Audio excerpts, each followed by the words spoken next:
have the same effect. We call these jackets camisoles because they calm a lady's nerves in the same way that putting on a lovely garment might.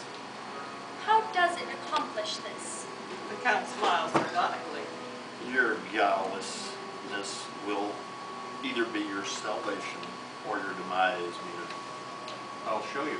With jacket in hand, Seward walks behind Mina, reaching around and holding the straitjacket in front of her. He whispers in her ear. Hold out your arms. Oh. Mina, don't be a fool. Mina hesitates. Would I hurt you, Mina? Slowly, Mina reaches forward and Seward slips the sleeves over her arms. It's a bit too large. He tugs on the sleeves, pulling her backwards so that her back rests on his chest. At the contact with her, he takes a deep breath, letting her rest against him. I do not feel peace, John. He snaps to attention, working the sleeves up her arms, first one, then the other, until her hands are in the midst. There we are, all snug. He crosses her arms over her chest, turning her into a mummy. And for a moment, just a moment, he stops, wrapping her into his embrace. Mina shivers. If this is meant to settle nerves, it is having the opposite effect on me.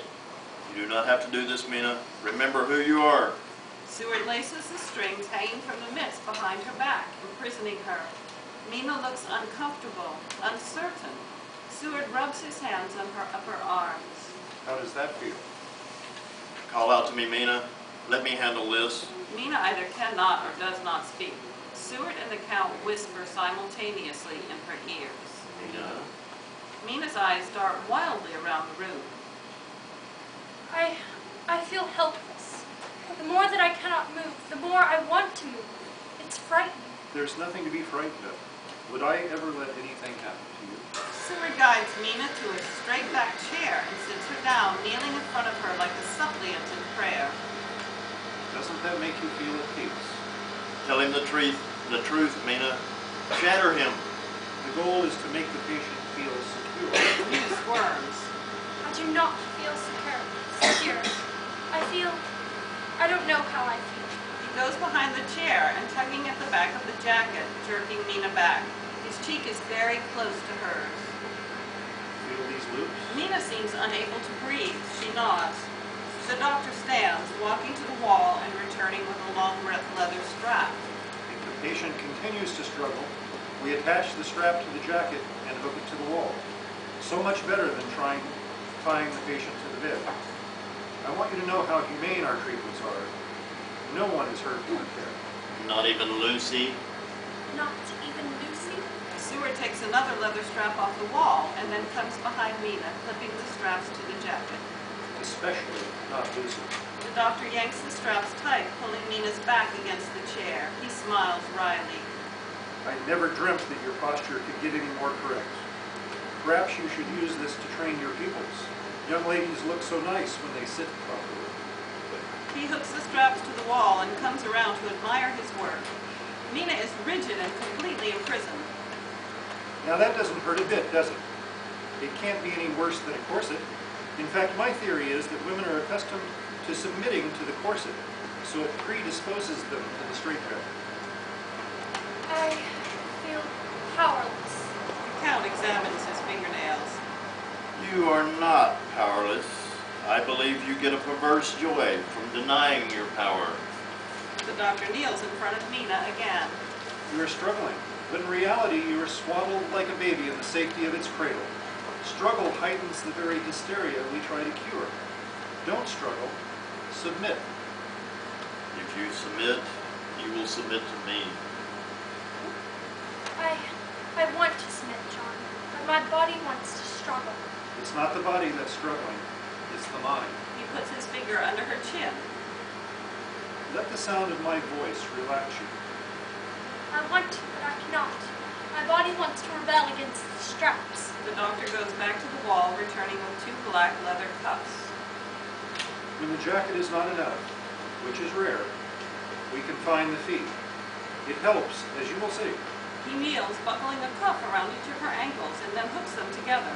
He scoops a chain from under the chair and attaches it to the buckle. Now, Mina cannot move her feet.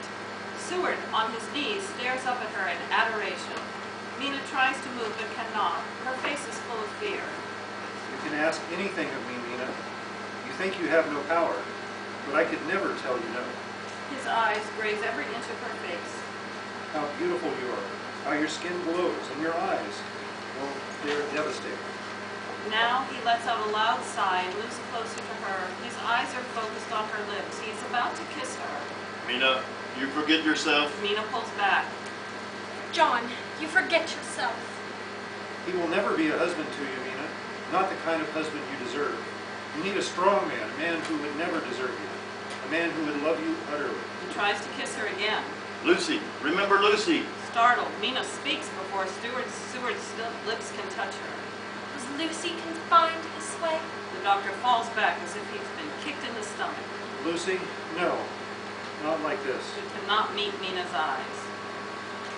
I do not think it's wise to speak on a subject that will undoubtedly cause pain.